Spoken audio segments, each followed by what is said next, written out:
வணக்க மக்களே, welcome to the பென்ட்ரி show. இன்னைக்கு ஷோல நம்ம பார்க்க போறது மாய புத்தகம் அப்படின்ற ஒரு தமிழ் மூவியோட ரிவ்யூ. இந்த படம் பாத்தீங்கன்னா இந்த வீக்கெண்ட் தியேட்டர்ஸ்ல அவைலபிளா இருக்கு. இந்த படத்துல அபர்நதி, ஸ்ரீகாந்த் மற்றும் பலர் நடிச்சிருக்காங்க. இந்த படம் ஒரு அரண்மனையில இருக்கக்கூடிய மர்மங்கள் அப்படின்ற மாதிரியான ஒரு தீம்ல அமைக்கப்பட்ட கதை. இந்த படத்தோட ஸ்டார்டிங்லேயே பாத்தீங்கன்னா குரு அப்படின்ற ஒரு பட்டிங் டைரக்டரா காட்டுறாங்க. இவர் சினிமா சான்ஸ்க்காக வெயிட் பண்ணிட்டு இருப்பாரு. அந்த டைம்ல இளவரசு இவருக்கு ஒரு சான்ஸ் தராரு. அதாவது ஒரு சாமியாரோட அறிவுரையின்படி அந்த சான்ஸை தராரு. ஆக்சுவலா இளவரசு ஒரு அரண்மனையை இவருக்கு ரெஃபர் பண்றாரு. காட்டு பகுதியில் இருக்கக்கூடிய ஒரு அரண்மனை. அந்த அரண்மனையில போய் ஷூட்டிங்கை வச்சுக்கோங்க அப்படின்ற மாதிரி சொல்றாரு. இவங்களும் லொகேஷன் பாக்குறதுக்காக அங்க போறாங்க. அங்க ஒரு மாய புத்தகம் ஒண்ணு இருக்கு. அது மட்டும் இல்லாம அந்த அரண்மனைக்குள்ள ஏகப்பட்ட அமானுஷமான சம்பவங்களும் நடக்குது. அதே நேரத்துல இளவரசோட பையனுக்கு இந்த ஷூட்டிங் நடக்கிறது அப்படின்றது பிடிக்கவே பிடிக்காது. அதை தடுக்கிறதுக்காக அவர் முயற்சியும் பண்றாரு. சோ எதுக்காக அவர் முயற்சி பண்றாரு அண்ட் அந்த அரண்மனையில இருக்கிறவங்க யாரு, அவங்களுக்கான பிளாஷ்பேக் என்ன அண்ட் பிரசன்ட்ல இருக்க கேரக்டர்ஸ்க்கும் பாஸ்ட்ல இருக்க கேரக்டர்ஸ்க்கும் என்ன சம்பந்தம் அப்படின்ற மாதிரி நிறைய விஷயங்களை சொல்லக்கூடிய ஒரு படம் தான் இந்த படம். எனக்கு இந்த படம் ஆரம்பிச்சு கொஞ்ச நேரத்திலேயே ஒருவேளை இந்த அரண்மனை, சந்திரமுகி இந்த மாதிரியான ஸ்டைல்ல ஒரு பேய் படமா இருக்குமோ அப்படின்ற மாதிரி தோணுச்சு. அதுக்கப்புறம் பாத்தீங்கன்னா இந்த கதை போற போக்க பார்த்தா நாகினி சீரியல் மாதிரி இருக்கே அப்படின்ற மாதிரி தோணுச்சு.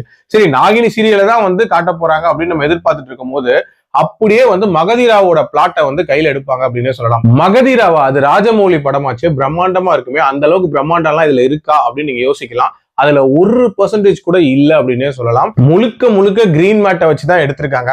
அதுலயும் ஒழுங்கான கிரீன் மேட்டை கூட யூஸ் பண்ணலன்னு நினைக்கிறேன். ஏதோ தேஞ்சு போன மேட்டை யூஸ் பண்ணிருக்காங்க. ரொம்ப ரொம்ப அப்பட்டமா நிறைய விஷயங்கள் தெரிஞ்சிச்சு. ஒரு பாம்பு படம் எடுத்து ஆடுறத கூட சிஜில ஒழுங்கா காட்டல அப்படின்னே சொல்லலாம்.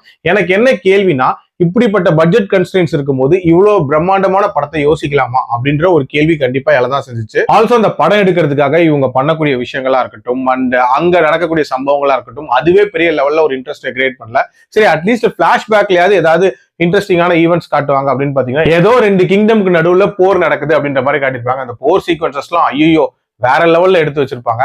அந்த போரின் முடிவுல ஒரு கிங்டம்ல இருக்கிறவங்க இன்னொருத்தங்களை அடிமையாக்குற மாதிரியான ஒரு சிச்சுவேஷன் இருக்கும். அந்த டைம்ல ஸ்ரீகாந்தோட கேரக்டரை உள்ள கொண்டு வராங்க. ஸ்ரீகாந்த் ஒரு பயங்கர இன்டெலிஜென்ட்டான பர்சனா இருக்காரு. அதுவும் ஃபியூச்சர்ல நடக்கிறதெல்லாம் ப்ரெடிக்ட் பண்ணக்கூடிய ஒரு நபரா இருக்காருலாம் காட்டுறாங்க. சரி, அப்படி இருக்கிறவரா இருந்தா இப்படி ஒரு டிராஜடி நடக்க போறது ஏன் கெஸ் பண்ணாம இருந்தாருன்ற கேள்வி எல்லாம் எனக்கு தான் செஞ்சுச்சு. அதே மாதிரி அவர் சனாதானத்துக்கு ஒரு முட்டு வேற கொடுத்துட்டு இருக்காரு. ஆக்சுவலா இந்த தலையில பிறந்தவங்க பிராமணர், ஷோல்டர்ல பிறந்தவங்க சத்திரியன்ற மாதிரியான ஒரு பாகுபாடு இருக்குல்ல, அதுக்கான ஜஸ்டிபிகேஷன் எல்லாம் கொடுத்து இதை நீங்க எல்லாம் தப்பா புரிஞ்சிருக்கீங்கன்ற மாதிரி சனாதானத்துக்கு ஒரு பெரிய முட்டு அப்படின்றதெல்லாம் கொடுத்திருக்காரு. அண்ட் பிரசன்ட்ல அந்த கேரக்டர்ஸ் யார் யாரு அப்படின்றதெல்லாம் ரொம்ப ஈஸியா கெஸ் பண்ற மாதிரி தான் இருந்துச்சு. என்ன பொறுத்த வரைக்கும் ரொம்ப ரொம்ப சுமாரா எடுக்கப்பட்ட ஒரு படம். என்ன பொறுத்த வரைக்கும் ஸ்கிப் அப்படின்னு தான் சொல்லுவேன். என்னோட ரேட்டிங் இந்த படத்துக்கு 1.8 out of 5. அடல் கண்டென்ட்லாம் இல்ல. பார்க்கணும்னா உங்க இஷ்டம். மீண்டும் அடுத்த விமர்சனத்தில் சந்திக்கிறேன். நன்றி, வணக்கம்.